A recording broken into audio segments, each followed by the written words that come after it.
I know that all of us have limited time here, but the real question is, who are you and what do you want to do with it? And how are you going to use who you are?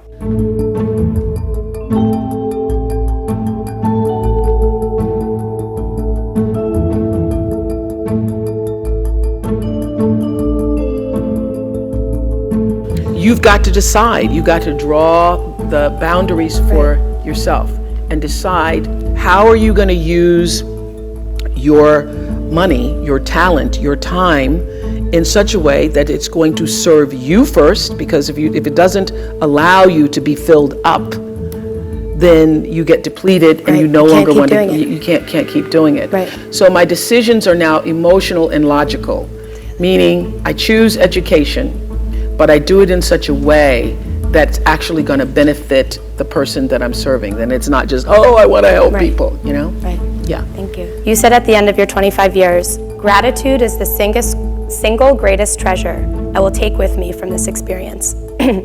So now you've started your own network, and you continue to be very involved in your philanthropy and your school. Is there anything left that you're scared to try? No.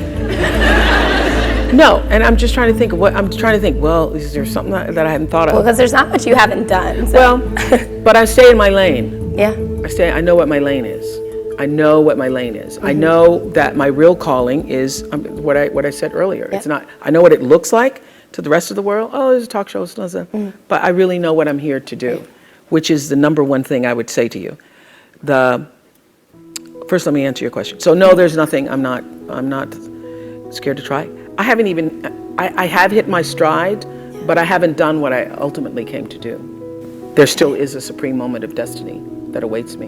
And I also knew that during the Oprah show. I've kept a journal since I was 15 years old. It's so pitiful when you go back and see how pathetic you were as a person sometimes.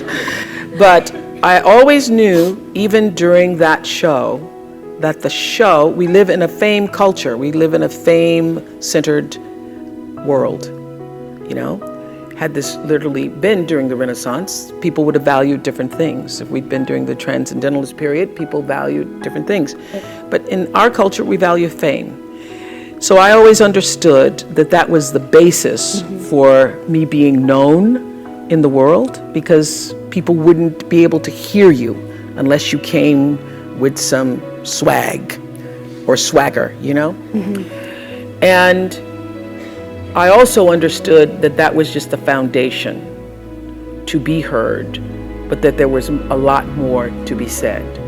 So for me, owning a network or being a part of a network is about continuing to use that platform to raise the consciousness. I do a show on Sundays, which you can stream live, called Super Soul Sunday, where I literally talk to thought leaders from around the world and ask the questions. Not as good as you, I'm going to consult with you. Ask the questions in life that really matter, to get people thinking about what really matters in their lives. And the responses that I get from people just regarding that show let me know that I'm on the right track, I'm moving in the right direction. And so I'm not afraid, because I know that all of us have limited time here. But the real question is, who are you and what do you want to do with it? And how are you going to use who you are?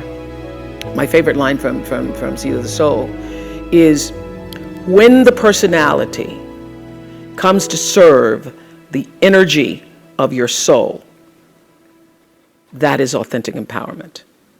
So as graduates of this great school, to take what you've learned here, to take what is a part of your nature and what you've developed as skills and what really feeds your passion, to take that and to align that with the deeper potential and possibility of your soul's coming.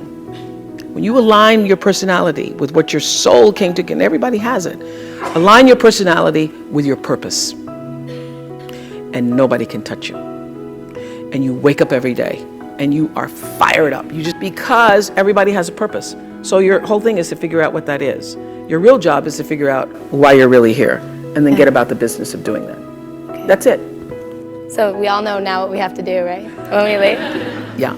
So Oprah, thank you so much. Are we going to take some questions? Yeah, so that's what I wanted to say. I'd love And everybody to has open a it up. class at 1:15, right? People whose names that I can't even remember, and you probably wouldn't remember, have been the most revelatory, the most impactful. I mean, watching people step out of tragedies and define triumph for themselves. Those people really have been the ones that really shaped me and made me a better human being. I did an interview once with a woman, and actually with Dr. Phil, where she had come to the show and was planning to kill herself afterwards, she said, because her daughter had been murdered 8 years before, and she couldn't get past it. And she just wanted to come on the Oprah show and talk about it. And Phil said to her, why do you spend all your time lamenting, all these years lamenting the death, instead of celebrating the life? You've let the one day define your daughter's entire life. And she looked up at him and she said, you know, I never thought about it that way before, with tears. I could feel the shift in her. So the most important moments for me have been when literally I can see that somebody has made a shift in the way they see themselves in the world, or, you know, what we call now an aha moment. Those, I live for that. I live for that. Those are my favorite interviews. The truth is, you don't have anything to give that you don't have. So you have to keep your own self full. That's your job. You know, one of my daughters is here today from Oprah Winfrey Leadership Academy. Stand up today so everybody can see you. You're going to end your first year soon. Oh my God. I say to my girls all of the time that your real work is to figure out where your power base is and to work on the alignment of your personality, your gifts that you have to give, with the real reason why you're here. That's the number one thing you have to do, is to work on yourself and to fill yourself up and keep your cup full. Keep yourself full. Now, I used to be afraid of that. I used to be afraid, particularly from people who say, oh, she's so full of herself. She's so full of herself. And now I embrace it. I consider it a compliment that I am full of myself. Because you only when you're full, I'm full, I'm overflowing, my cup runneth over. I have so much to offer and so much to give. And I am not afraid of honoring myself. You know, it's miraculous when you think about it. First of all, for me, my father and mother never married. They had sex one time underneath an oak tree because she was wearing a poodle skirt in 1953. One time under the oak tree. Bam. Renaissance. Woman is born. It happened there.